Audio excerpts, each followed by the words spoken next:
Christiane Leblanc de Drummondville. J'éprouvais beaucoup de douleur au bras droit, une douleur qui montait jusqu'au cou. Mon médecin est venu m'annoncer que tu devrais passer une résonance magnétique au niveau cervical.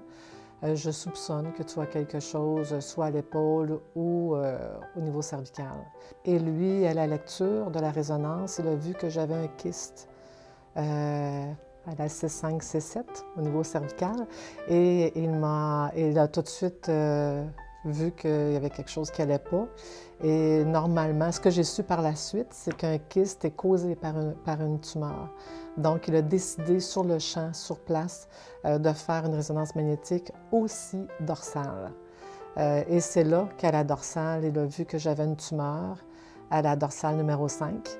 Une tumeur qui, fort heureusement, s'est révélée être non cancéreuse, mais une tumeur qui occupait quand même 90% de mon canal rachidien. J'ai vu le médecin qui, lui, tout de suite, me référait immédiatement à un neurochirurgien.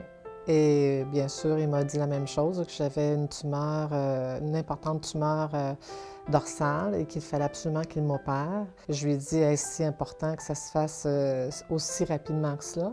Et il m'a dit, il m'a regardé en voulant dire, écoute, il dit, j'ai beaucoup de patients, il n'y a pas de problème, là, je ne manque pas de travail, mais c'est important qu'on t'opère le plus rapidement possible. Parce qu'actuellement, ta tumeur compresse énormément ta moelle et c'est très risqué. Tu pourrais paralyser d'une journée à l'autre.